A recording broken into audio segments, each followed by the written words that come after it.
Students, welcome back to my channel. This is the last second topic of our chapter and आज हम पढ़ने वाले हैं about fruits. And अगर आपको मेरा कंटेंट अच्छा लग रहा है तो प्लीज़ मेरे वीडियोस को लाइक करें एंड चैनल को सब्सक्राइब करें.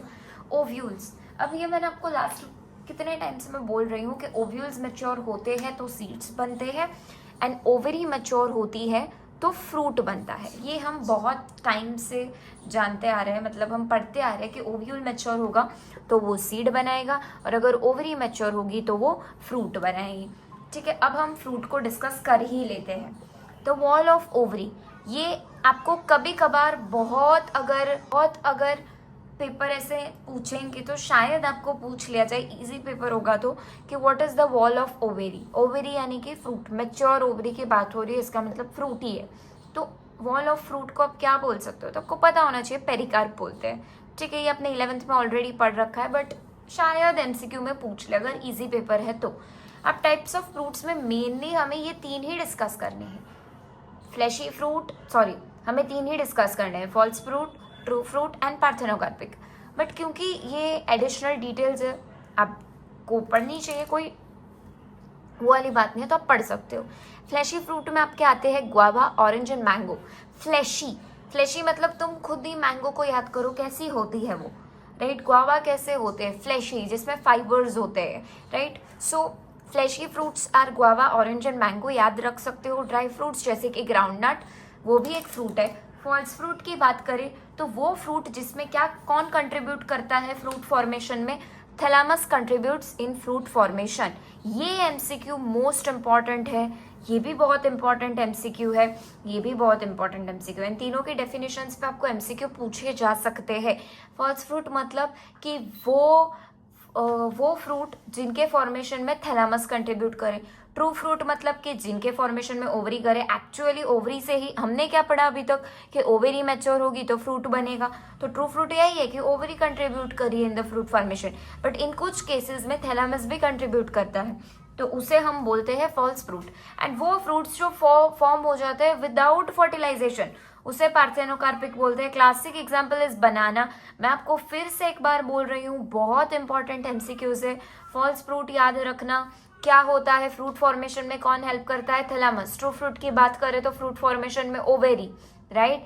एंड पार्थेनोकार्पिक में बोले तो विदाउट फर्टिलाइजेशन फॉर्म होता है फ्रूट. एग्जाम्पल्स भी बहुत बहुत बहुत इंपॉर्टेंट एग्जाम्पल्स भी याद रखना.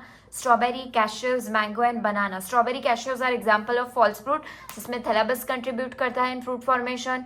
And mango is a true fruit जिसमें ओवरी कंट्रीब्यूट करता है. And parthenocarpic which is form without fertilisation, example is banana. ये भी आपको याद रखना है एग्जाम्पल्स. एंड ये जो डिटेल मैंने अंडरलाइन करी है उतना याद रखो, इंपॉर्टेंट है, एमसीक्यू पूछे जा सकते हैं. अब हम नेक्स्ट टॉपिक पढ़ते हैं विच इज योर एपोमिक्सिस. सो अब हम करते हैं एपोमिक्सिस. एपोमिक्सिस मतलब कि बेटा जी जैसे आपने पढ़ा था पार्थेनोकार्पिक, फ्रूट्स विदाउट फर्टिलाइजेशन, उसी तरीके से एपोमिक्सिस का मतलब है सीड्स विदाउट फर्टिलाइजेशन. वो सीड्स जो कि एसेक्सुअली रिप्रोड्यूस हुए हैं, वो सीड्स जो बिना फर्टिलाइजेशन के प्रोड्यूस हुए. जैसे कि पार्थेनोकार्पिक मतलब फ्रूट्स विदाउट फर्टिलाइजेशन, वैसे ही एपोमिक्सिस मतलब सीड्स विदाउट फर्टिलाइजेशन. अब क्या आउटकम है, मतलब तुम लोगों ने ये चीज की, इससे तुम्हें क्या फायदा हुआ, leading to the offsprings genetically identical to parent. इसमें बेटा जीन्स सेग्रीगेट नहीं करते. जीन्स सेग्रीगेट नहीं करेंगे तो वो जो प्लांट आएगा, ऑफस्प्रिंग आएगा, वो बिल्कुल पेरेंट प्लांट के जैसा होगा जेनेटिकली. ठीक है, अब मैं आपको एक एग्जांपल देती हूँ. मान लो कोई एक फील्ड है, ठीक है, फील्ड है. पहले वो फार्मर क्या करता था, हाइब्रिड क्रॉप्स को लाता था, ग्रो करता था, हाइब्रिड राइस को ग्रो करता था. ठीक है, अब जब वो उसे बेचता था, फिर जब उसे फिर से उसकी फील्ड खाली हो गई तब उसे फिर से उगाने, तो वो तुम सोचोगे यार ये मैम जो उगे हुए उसके ही हम सीड्स लेके क्यों फिर से नहीं उगा देते. ऐसा नहीं हो सकता है, क्योंकि हाइब्रिड सीड्स के जीन सेग्रीगेट हो जाते थे और उसको हर बार ऐसे नए महंगे सीड्स लाने पड़ते थे, उसको बहुत एक्सपेंसिव होता था. इसीलिए नई वैरायटी लॉन्च की गई which is your apomixis seed. क्या होता है उस सीड में, वो सीड बेटा अब मान लो ये तो फील्ड 1 थी, है ना. अब मैं फील्ड 2 की बात करती हूँ. फील्ड 2 है, इस फार्मर ने एपोमिक्सिस वाले जो सीड्स थे वो ग्रो किए. ठीक है, अब ये फील्ड उसने बेच दी. ये अब ये दूसरी फील्ड है. ठीक है, फील्ड नंबर 2, इसमें उसने एपोमिक्सिस वाले सीड लिए. एपोमिक्सिस वाले मतलब कि जिसमें विदाउट फर्टिलाइजेशन फॉर्म हुए, जो जिसके जीन सेग्रीगेट नहीं कर सकते। अब उसने ये ग्रो की, ठीक है। अब वो बोलेगा कि मैं ये उगाए वाले है उसी में से उगा लूँ, है ना। तो वो पॉसिबल है। क्यों पॉसिबल है? क्योंकि इसमें जीन सेग्रीगेट नहीं करेंगे तो ये सेम उगेंगे। जबकि हाइब्रिड सीड्स में क्या होता था, जीन सेग्रीगेट कर जाते थे, मतलब कुछ और बन जाता था, कुछ अच्छे से ग्रो नहीं होता था। आपको समझ में आया? जैसे मैंने कोई एक नया हाइब्रिड सीड बनाया जो कि बासमती चावल जितना लंबा है, बट उसका टेस्ट एकदम दूसरे चावल साइज टाइप्स का है, तो दोनों का मैंने मिक्सचर बनाया। अब अगर मैं वैसे ग्रो करूंगी तो इस वाली फील्ड में तो ग्रो हो जाएंगे, बट जब मैं उसका थोड़ा बहुत उगा हुआ लेके इसमें ग्रो करना चाहूंगी तो वो पॉसिबल नहीं हो पाएगा।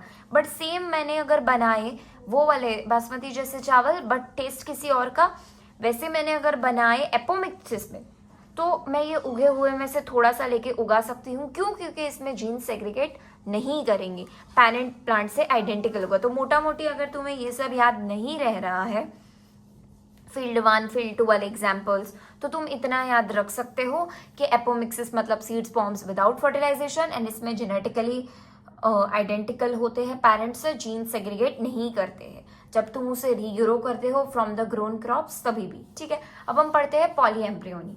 पॉलीएम्ब्रियोनी क्या है? It is the development of multiple embryos within a single seed.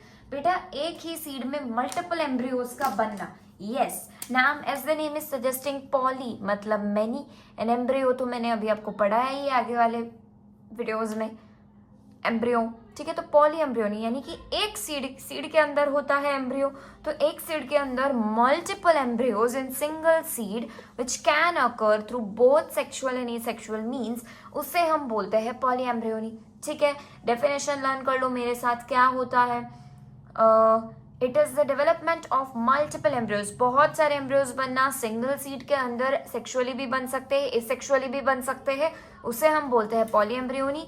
And it can lead to the multiple seedlings, तुम मल्टीपल सीडलिंग्स इससे ग्रो कर सकते हो। Example is citrus fruits. Thank you so much students for watching my this series. And आज हमारा ये chapter जो है sexual reproduction in flowering plants खत्म होता है, और अब मैं नेक्स्ट चैप्टर स्टार्ट करूंगी, या तो बायोलॉजी का या फिर हम विल स्टार्ट विथ केमिस्ट्री।